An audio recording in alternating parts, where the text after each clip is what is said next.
Hey, it's Matt with McGee Farms, and we're going to be taking a look at the Saker Mini Electric Chainsaw. Saker had reached out to me and said, hey, we'd be interested in sending you one of these if you could use one if you do an unboxing video and post it on. No compensation other than just the mini chainsaw. And I got it, I did the unboxing video, and the camera wasn't working correctly. There was no sound to it. So I've already unboxed it, but I have had a chance to kind of look it over a little bit. And with doing that, I can tell you a little bit about it, what I see so far, what I like about it, a few things I'd like to maybe see a little bit different, but one really great thing actually that I have found about it. Now, first of all, out of the box, this one was already put together. Some of what I've read, you have to put them together. This one was ready to go. Pulled it out. It worked really good. It cut smaller stuff really good. It's got a safety on it. The safety, really not meant to be ambidextrous. I mean, set to hold. But, where it's at, you can kind of hit it, like you would do the safety with a firearm. And you can use both hands with it. This one came with a battery. They've got some with two. The ones with two batteries, I believe, are about 65, 70 bucks on Amazon.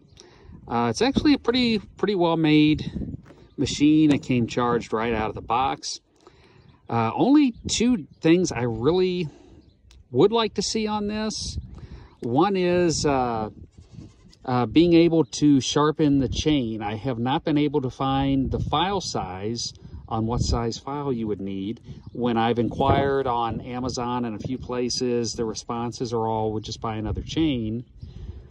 If you use one of these a lot and you are used to chainsaws, you're just used to sharpening them. It's really easy. The other thing is it doesn't have an oiler. It did come with a little bottle of oil to put on it before you use it.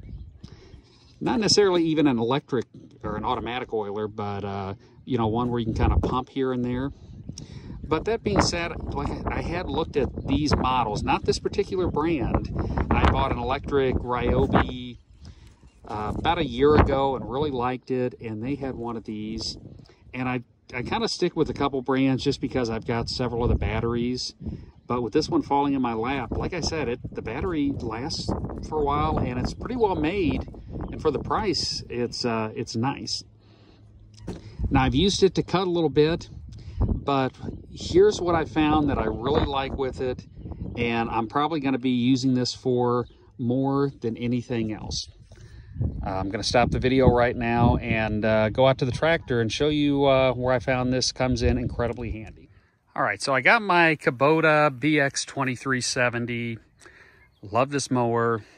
And you're probably asking, well, is this going to be about the little chainsaw or about the mower? Well, a little bit of both, but this is a really useful way to use this that I like, that I found.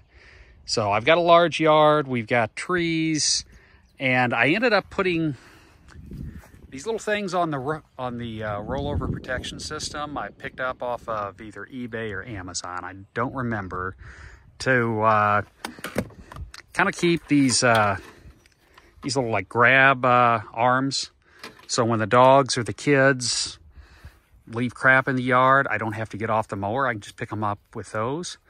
And what I found, which is perfect, is when I'm mowing with trees, I've constantly, a couple times a year, the branches grow out, and then I've got branches that are kind of hitting the roll bar, hitting me in the face, that I got to duck, and then I got to, carry a saw with me, go get a saw to trim them.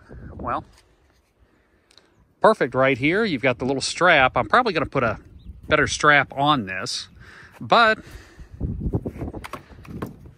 goes right on.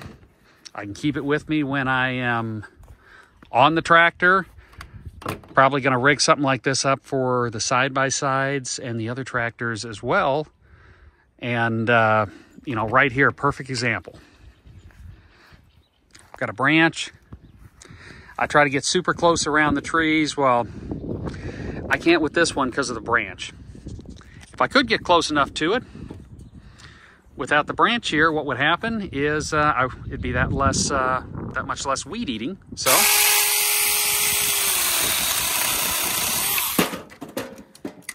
of course, I probably should have moved my tractor first, but hey, it's a metal hood. That's why I buy the Kubota. I have a metal hood instead of a plastic one that's going to hold up. But trims nicely, gets your branches out of the way. And, you know, you're going to see a few videos out of this, couple of months. We'll see how this thing's going to hold up, see how the batteries are going to hold up. Like I said, I had not heard of this brand before. And so usually those are kind of a hit or miss. Either, you know, they work great, buy a couple extra batteries, use them forever, or the battery craps out in a month or two. And then, you know, you're kind of stuck with a tool you can't use.